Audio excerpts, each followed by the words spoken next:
Hello again, everybody. Welcome to the Backbone Podcast, where common sense still makes sense in a world that is sick and only getting sicker. And over the course of the past week, we've been caught up with the football and all that other good stuff.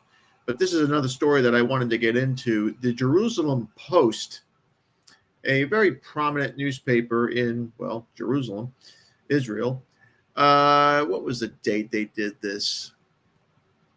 It doesn't really say. Of course not. Oh, November 22nd, 2025. So this is before Thanksgiving. They have demanded that Pope Leo XIV denounce Candace Owens and Nick Fuentes for the sole purpose of they're Catholic and they don't like Jews, or they speak out against Jews, or they speak out against Israel more specifically. This is an op-ed, of course. It's not a article or a news article. So it's all opinion, and that's how it's protected. Because the newspaper can say, op-eds, this is the reason why every newspaper has an op-ed. Hey, man, we're freedom of speech. We gave this person the opportunity to write their article and say what they have to say. We don't stand by it. We don't, we don't, their words don't represent us in any way. You take it for what it is. That's what op-eds are. You can almost say anything you want within reason, and the newspaper is not obligated to defend it or any such thing like that. I'm going to read you a couple of paragraphs from this article. It was written by Michael Frund, and I bet you know what tribe he's from. Michael Frund, November 22nd, 2025, the Jerusalem Post. The article is entitled, Pope Leo XIV must denounce Candace Owens and Nick Fuentes for sinful anti-Semitism. And here we go. Across the United States, anti-Semitism is not merely rising, it's metastasizing. Ooh, big word. It has taken on new forms, new platforms, and new proponents who weaponize modern media to amplify an ancient hatred. Among most of the toxic of these figures are Nick Fuentes and Candace Owens, two of the most influential and hostile anti-Jewish voices in America today. And there is an uncomfortable and undeniable fact that demands a response from the Vatican. Both are fervent Catholics who routinely invoke their faith while also spewing bile and hate. Fuentes, a self-styled, quote-unquote, America First agitator. Why is he an agitator? Has built a large online following by preaching rage, conspiracy theories, and unapologetic Jew hatred. He's also praised Hitler, admires Stalin. He said he read about him. Minimized the Holocaust, revived medieval slanders, like what? And cast Jews as enemies of America and Christianity. Well, duh. Bro, you're not saying anything that nobody already knows. He calls for a Christian nationalist, and those are in quotes, America that excludes Jews altogether. Well, because Christian nationalists wouldn't involve Jews anyway. Fuentes reveals an extremist rhetoric while positioning himself as a defender of Catholic teachings and traditions. Owens, meanwhile, peddles in the same toxins.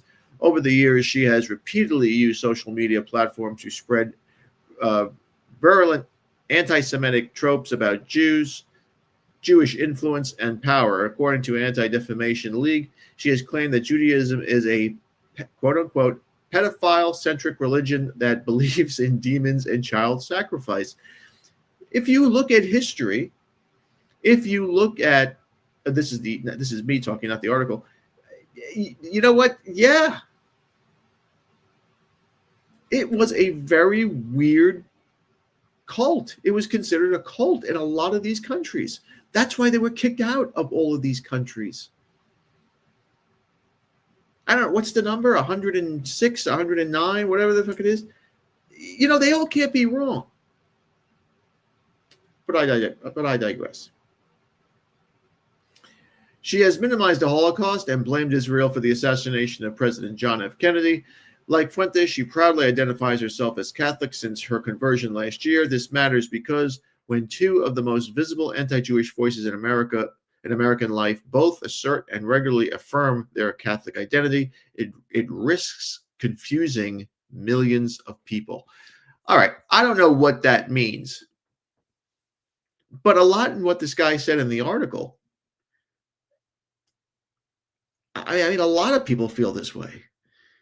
I mean, a lot of people believe that the Jews killed Jesus. I mean, just read St. Matthew's Passion. It's word for word.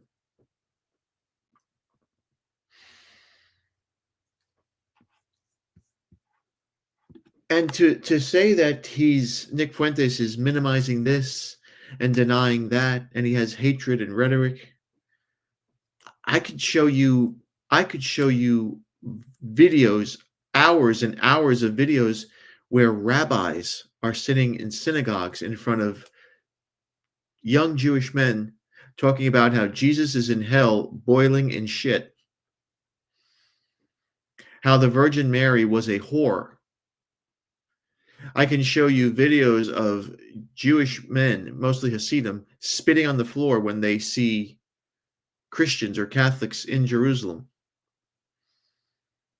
Over and over again, I've seen videos, especially during Palm Sunday and Easter, where Jews are throwing vegetables and fruits at vegetables mostly, or even rocks at nuns and priests who are walking the Via Appia.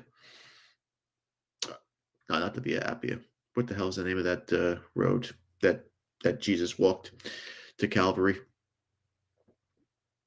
I mean, this is not something that is new. This is commonplace. It's been commonplace for years. Many, especially the Hasidics, want to see Christians dead. They don't want to see us alive. And for this guy to write this article to demand that the Pope call out two podcasters, that says a lot. That says a lot in favor of what Candace and Fuentes are saying. Because if these two people are just two kooks who don't know what they're talking about, then you just ignore them. I mean, the rules for radicals tell you that. You minimize and you ridicule these people so people laugh at them and don't take them seriously. But when you write articles like this, or op-eds, I should say, demanding for the Pope, the head of the largest church in the world, that he call out two podcasters in America, that legitimizes them. It legitimizes them in a very, very big way. They're playing the game wrong. They're playing this game wrong. They're using old tactics, and those tactics don't work anymore. To be frank, if the Pope did take time out of his day to say, hey, this guy Fuentes and Candace Owens, they don't know what they're talking about. Okay, goodbye. Nobody would care. The Pope holds sway. If you looked at his visit to Lebanon and Syria, he's like a rock star. There were almost 150,000 Catholics in Beirut to see him the last week. But the advent of social media, the explosion of it, has just made it impossible to silence people who have different ideas than you. Impossible. And the Jewish lobby has no way of handling this. They can go to sponsors and they can go to YouTube and they can go to all these places and try to get these people demonetized and banned and all that other shit. But there'll be another YouTube. There'll be a Rumble. There'll be a BitChute. There'll be something new. There'll be X. There'll be all these places that you can go to and say what you feel, whether you agree with it or not. They have a right to say it.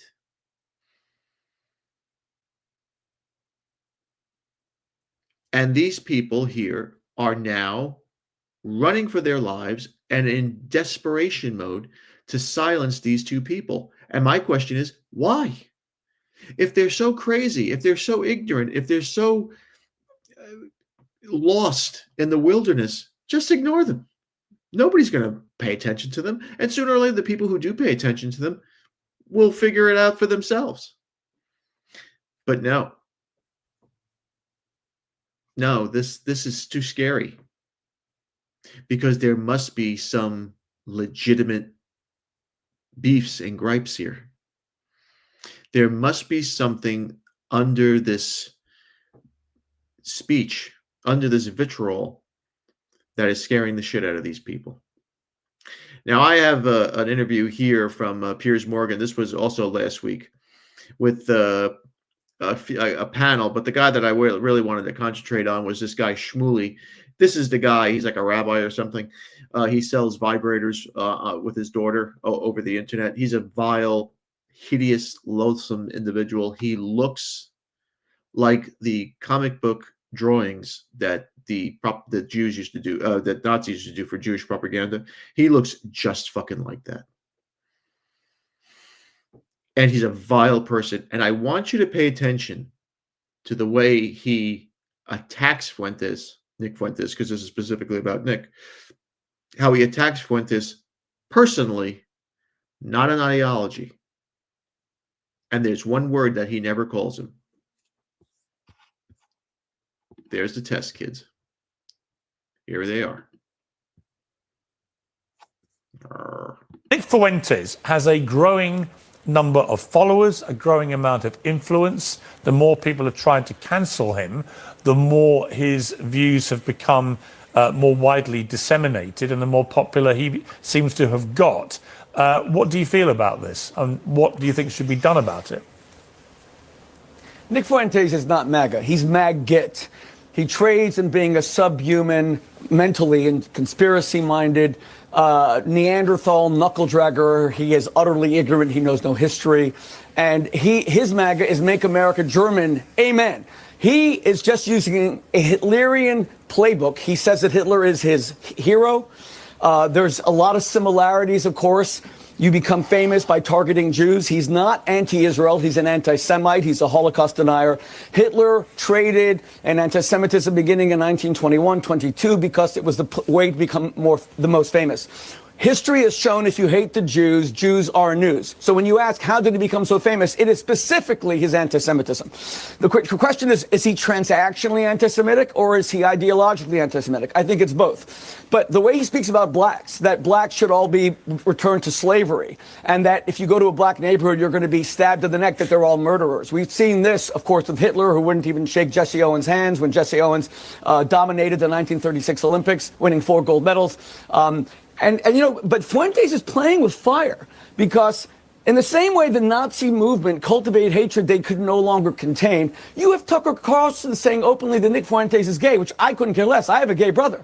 But Ernst Röhm, who was the head of the SA, was killed by Hitler in large part because he was gay. And at some point, Fuentes' followers are going to turn on him because just like Hitler didn't look Aryan in the slightest, neither does Fuentes. He's not this white Norwegian Aryan Ubermensch Superman. He's actually a short, weird guy, kind of like the way Hitler was. He has all these weird tics. He's famous because hatred sells, and hatred towards the Jews sells. And when you come along and you stoke those fires of such incendiary racism against blacks, against Jews, it's going to turn on you. And I think Fuentes is really at risk from his own people. I'm never going to touch him. I wish him a long life and increasing marginalization and invisibility. But I think that his own MAG-GIT movement is going to turn on him. All right, Richie Black, I can see you pulling some faces there. So you Did you notice the insults? There was nothing substantive there. There was no, I didn't learn anything from Shmuley. And you're not going to learn, nobody learns anything from Shmuley. But it was a lot of pejoratives. There was a lot of filler, fluff. Oh, he's a little guy. He's this, he's that. I don't think Nick Fuentes is a short guy. I think he's over 6 foot. Not that matters, but I mean, should Shmuley really be insulting somebody on their looks? this is a guy who, he's not winning any beauty contests here. But he said something interesting. He said that hate for the Jews has always made news. I don't agree with that. I think there was a legitimate beef with these people since the dawn of time, because the Persians hated them, the Greeks hated them, the Babylonians hated them, the Assyrians hated them, the Romans hated them. I can go on and on and on and on and on. Why? This is a little insignificant tribal people. Why did so many people hate them, or couldn't stand them, or couldn't be around them? Unless the rumors of this absurd cult are true.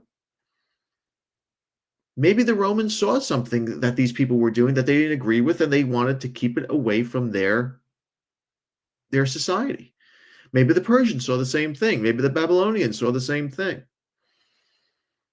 The Egyptians, maybe they saw the same thing. I mean, can all these people throughout 5,000, 6,000 years, can they all be wrong? I mean, in medieval Europe, they couldn't take these people. They put them in places, especially in Italy, called ghettos. That's where the term ghetto comes from. There were these small little areas that they would not allow Jews to mingle with the outside world. So Jews could come out at 9 a.m. to work, and then they had to be back at 5 p.m. to go back into the Jewish ghetto. It was for a reason. They kept them separate from the rest of society. And the question is, why? Because they worship a monolithic God? Well, guess who else does? Half the world, if not more than half. But there's one thing Shmuley did not call Nick Fuentes. And there's one thing that this Jerusalem Post article did not say about Owens or Fuentes. They didn't use the word liar. It's very interesting. Somebody's not telling the truth, you call them out. And you give examples of why they're wrong. But these people never do that. They just use these trigger words, anti-Semite,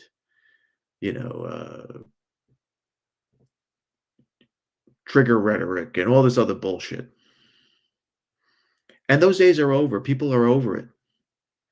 People have now figured out what is making sense to them.